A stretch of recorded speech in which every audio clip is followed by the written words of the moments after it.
আসসালামু আলাইকুম প্রিয় কলেজার বন্ধুরা, সবাই কেমন আছেন? অনেক অনেক ভালোবাসা রইল আপনাদের প্রতি। দেখুন, আমি এই যে মরিচগুলা গুঁড়া করলাম, পেঁয়াজ মরিচের সাথে লবণ দিয়ে মিশাচ্ছি। দেখ, এখন এই যে ডিমগুলা গুঁড়ো করতেছি, একটা ভর্তা হবে।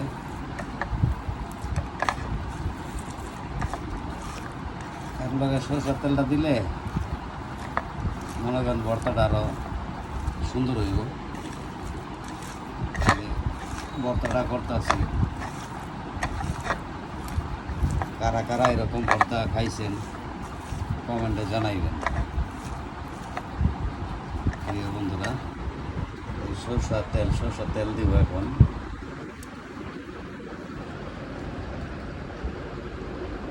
সরষের তেল দিলাম,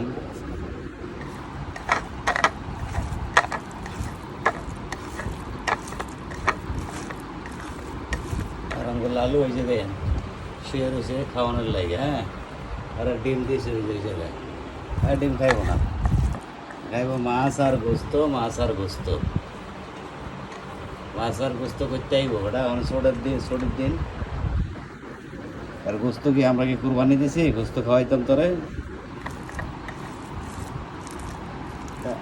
বড় লোকরা কুরবানি দিছি, আমরা কি কুরবানি দিছি?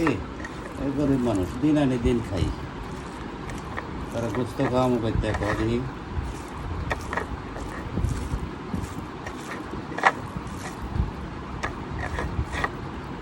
প্রিয় বন্ধুরা, এখন ভর্তাটা হয়ে গেল, আর একটু সরষের তেল মনে হয় লাগবে।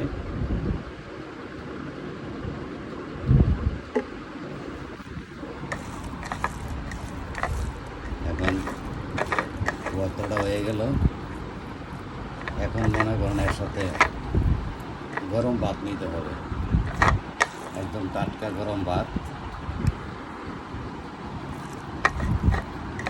একদম পাতিলতে টাটকা গরম ভাত নিতে হবে গাইস। টাটকা গরম ভাত নিয়ে এসতেছি, এখন দেরি হবে না, নগদ কোনো দেরি করা যাবে না।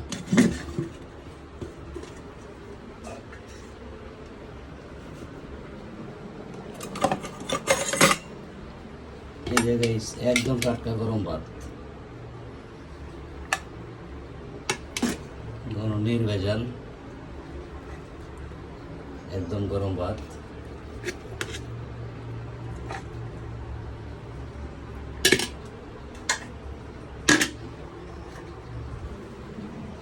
কারা কারা এরকম গরম ভাত দিয়া ডিম ভর্তা দিয়া খেতে চান? খেতে চাইলে একা একা খান, দরজা বন্ধ করে খান। প্রিয় বন্ধুরা, ভালো থাকবেন। আল্লাহ হাফেজ, আসসালামু আলাইকুম। ভালোবাসা দোয়া রইল আপনাদের প্রতি, শুভকামনা করি।